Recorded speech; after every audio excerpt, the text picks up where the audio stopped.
यहाँ पर आप स्क्रीन पर देख पा रहे होंगे कि एक मार्कशीट का मैंने डेटा टाइप किया हुआ है, लेकिन ये एक और मार्कशीट देखिए और अब बताइए कि कौन सी रीड करने में आपको इजी लगती है। सीधी सी बात है, इसको आप अच्छी तरह रीड कर पा रहे हो, जबकि इसे रीड करने में प्रॉब्लम हो रहा है। नमस्कार दोस्तों, स्वागत है आपका आपके अपने डिजिटल क्लासरूम 9 में। और आज हम बात करने वाले हैं सेल फॉर्मेटिंग के ऊपर।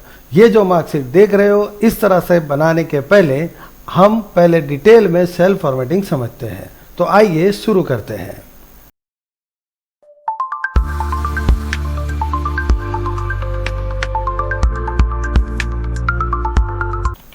तो उसके लिए हम पहले एक नई शीट ऐड कर लेते हैं और इस शीट में कुछ डेटा टाइप कर देते हैं।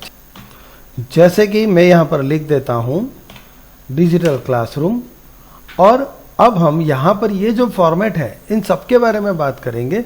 नो डाउट आगे आप लोग बेसिक हमसे भी सीख चुके हो और आगे कंप्यूटर के बारे में जान रहे हो, तो आपको यहाँ से फॉन्ट वगैरह कुछ चीज़ें पता होगी, फिर भी हम पूरा डिटेल में सीखेंगे। तो आइए यहाँ पर देखिए, ये अलग अलग तरह के फॉन्ट यहाँ हमें मिल जाएंगे। जिस तरह के फॉन्ट आप लोगे उस तरह से यहाँ पे टाइटल वगैरह चेंज हो जाएंगे। उसी तरह फॉन्ट की साइज़ को छोटा या बड़ा करना है तो आपके पास यहाँ से फॉन्ट साइज डिक्रीज इंक्रीज का ऑप्शन मिल जाता है। सेम टू सेम यहाँ पर बाजू में आपको इंक्रीज फॉन्ट यानी फॉन्ट साइज बड़ी करने के लिए ऑप्शन मिल जाता है, और यहाँ पर फॉन्ट साइज छोटी करने के लिए भी ऑप्शन मिल जाता है। इसके अलावा हम अगर कोई भी टाइपिंग करते हैं, जैसे कि मैं यहाँ पर कुछ और भी टाइप कर लेता हूँ, तो इसे अगर हमें बोल्ड करना है तो ये देखिए हम यहाँ से बोल्ड कर सकते हैं। अगर इसे हमें इटालिक करना है किसी टेक्स्ट को, तो ये देखिए इटालिक करने पे थोड़े से तिरछे हो जाएंगे, और अगर अंडरलाइन देना है तो यहाँ से अंडरलाइन भी आ जाएगी। इसके अलावा अगर हमें किसी भी सेल को कोई बॉर्डर देनी है तो देखिए यहाँ पे बॉर्डर के ऑप्शन है, और बॉर्डर में देखिए इतने सारे ऑप्शन मिल जाते हैं। यानी कि आप अगर यहाँ पे बॉटम बॉर्डर ऑन है, ये ऑन कर देंगे तो ये देखिए यहाँ पे बॉर्डर आ गए। कई बार ऐसा होता है कि अगर आपको ऐसा लगे कि यहाँ बॉर्डर नहीं समझ में आ रही है, तो आप एक बार प्रिंट प्रीव्यू देख लीजिए या तो कंट्रोल P दे दीजिए, जिससे आपको पता चलेगा कि देखिए बाकी कोई लाइन तो एक्सेल की आनी है नहीं, पर जो बॉर्डर आपने ड्रॉ की है वो आ रही है। तो अगर उसी तरह से बॉर्डर आपको कहाँ कहाँ मिल सकती है वो देखना है, तो ये देखिए bottom border, top, left, right, outside border. अगर मैं कोई ऐसे बॉक्स सिलेक्ट करता हूँ और यहाँ से आउटसाइड बॉर्डर सिलेक्ट करता हूँ, तो ये देखिए इस तरह से कुछ बॉर्डर आ जाएगी, ठीक है। लेकिन अगर मुझे इन सभी सेल पे बॉर्डर चाहिए तो मुझे ऑल बॉर्डर सिलेक्ट करना चाहिए, जिससे इस तरह से कुछ बॉर्डर आ जाएगी। इसके अलावा रह गया कि अगर मुझे किसी सेल को फिल करना हो तो सेल को कलर फिल करने के लिए ये सारे ऑप्शन हमें मिल जाएंगे। यहाँ से जिस तरह का कलर फिल करना हो कर सकते हैं। वैसे सेल के अंदर कलर फिल करने के लिए आपके पास एक और ऑप्शन भी होता है जिसे हम कहते हैं सेल स्टाइल।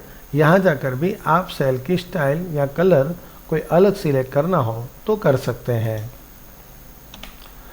जिस तरह से हमने सेल को कलर दिया, उसी तरह से हमारे जो राइटिंग है यानी कि फॉन्ट है, फॉन्ट का कलर भी अगर चेंज करना हो तो ये देखिए इस तरह से आप यहाँ से फॉन्ट के कलर भी चेंज कर सकते हैं। इसके अलावा ये लिस्ट से बढ़कर और भी कोई कलर आपको चाहिए तो मोर कलर में जाकर यहाँ से भी आप कलर, या तो कस्टम में जाके भी आप अपना कलर डिसाइड कर सकते हैं। ओके करने से वो कलर आपको आपके फॉन्ट पे मिल जाएगा। इसके अलावा जब भी कोई टेक्स्ट वगैरह आप लिखते हो, मान लो कि भाई ये टेक्स्ट का कॉलम अपने थोड़ा बड़ा कर देते हैं, हाँ ये बात ज़रूर देख लीजिए कि कोई भी कॉलम छोटी या बड़ी करनी हो तो वहाँ पर कॉलम पर इस तरह से यहाँ पॉइंटर लाना है और आप इसे छोटा या बड़ा कर सकते हैं। ये कॉलम हमने बड़ी कर ली और अब आप चाहते हो कि ये जो श्री है ये सेंटर में लिखा हुआ आना चाहिए, तो यहाँ पर देखिए ये हमें दिया हुआ है लेफ्ट, सेंटर, राइट वगैरह यहाँ से मिल जाएगा। ये देखिए, अच्छा यहाँ पर क्या होगा, अगर ये सेल की विथ हाइट अगर आप बढ़ा देते हो इस तरह से, तो अब यहाँ से देखिए इस तरह से भी आप इसे चेंज कर सकते हैं। यहाँ पे इसके लिए और भी आगे हम ऑप्शन पर बात करने वाले हैं, तब हम और डिटेल में इस पर बात करेंगे। कभी किसी टाइटल को आपको डबल लाइन में लिखना है तो आपके पास ये एक वर्ब टेक्स्ट वाला भी ऑप्शन है। जैसे कि मैं यहाँ पर लिखना चाहता हूँ स्टूडेंट नेम, लेकिन जिस तरह से ये बाहर जा रहा है तो आप कॉलम का नेम तो बड़ा कर ही सकते हो, लेकिन यहाँ रह के अगर वर्ब टेक्स्ट करते हो तो ये देखिए इसका जो टाइटल है वो डबल लाइन में डिवाइड हो गया। और जो भी फॉर्मेटिंग आपने दी है, अगर आप चाहते हो कि ये सारी फॉर्मेटिंग हटा के हमें वापस सिंपल टेक्स्ट कर लेना है तो हमारे पास एक ऑप्शन है कि हम इसको सिलेक्ट कर ये देखिए यहाँ पर दिया हुआ है क्लियर, और उसमें मिल जाएगा आपको क्लियर फॉर्मेट्स। जैसे ही आप यहाँ पर क्लिक करोगे सारी फॉर्मेट क्लियर हो जाएगी। एक और चीज यहाँ पर हम जान लेते हैं कि जैसे कि ये टाइटल है हमारा डिजिटल क्लासरूम, और अगर आप इसे यहाँ से लेकर यहाँ तक ये जो लाइन दिख रही है इससे हमें पता चलता है कि यहाँ पर हमारा पेज कंप्लीट हो रहा है, और आप इसके सेंटर में लेना चाहते हो तो यहाँ पर हमारे पास एक ऑप्शन है मर्ज एंड सेंटर। जैसे ही मर्ज एंड सेंटर करोगे वो सारे सेल मिलकर सिंगल सेल में कन्वर्ट हो गया, सारे सेल मर्ज हो गए और हमारा जो टाइटल था वो सेंटर में आ गया। अब हम इस टाइटल को थोड़ा बड़ा कर लेते हैं, बोल्ड कर लेते हैं, कलर वगैरह या सारी चीज़ें मैंने आपको ऑलरेडी बताई दी है तो दिखने में वो बेटर लगेगा। तो दोस्तों हमने ये फॉर्मेटिंग वगैरह कहाँ से होता है, किस तरह कौन से टूल्स काम आएंगे वो सारा तो देख लिया, लेकिन एक काम करते हैं हम किसी फाइल में ये सारी इफेक्ट देकर देखते हैं और देने के पहले कैसे दिख रहा है और देने के बाद में कैसे दिखेगा, दोनों ऑप्शन देखते हैं। तो आइए, जैसे कि यहाँ पर आप देख सकते हो ये एक मार्कशीट मैंने ऑलरेडी टाइप करके रखी है जिसमें कोई भी फॉर्मेटिंग नहीं किया हुआ है, और ये देखिए ये एक मार्कशीट है जो थोड़ी इफेक्टिव लग रही है, रीडेबल लग रही है।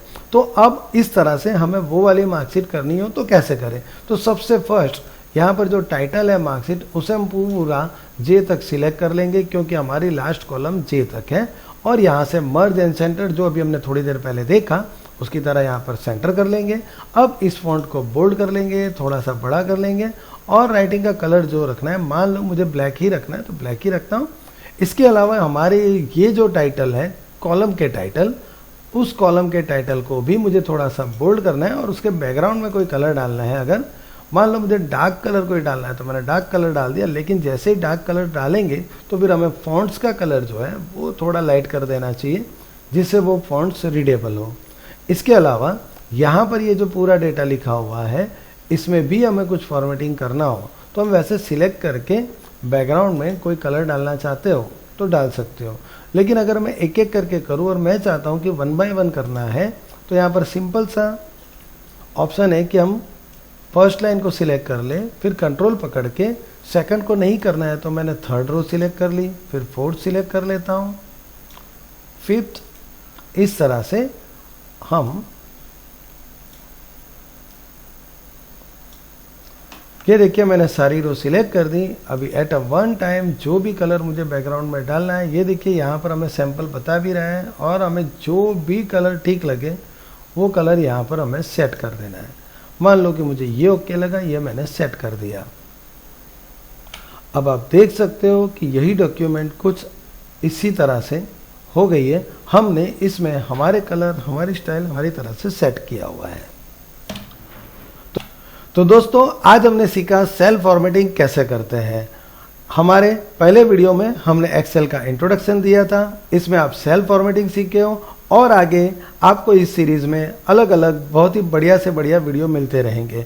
अगर आपको ये वीडियो पसंद आया हो तो इसे लाइक कीजिए, शेयर कीजिए, और चैनल को सब्सक्राइब अगर नहीं किया है तो प्लीज़ चैनल को सब्सक्राइब कीजिए और बेल आइकन जरूर दबाइए जिससे अगले वीडियो की नोटिफिकेशन आपको मिलती रहे।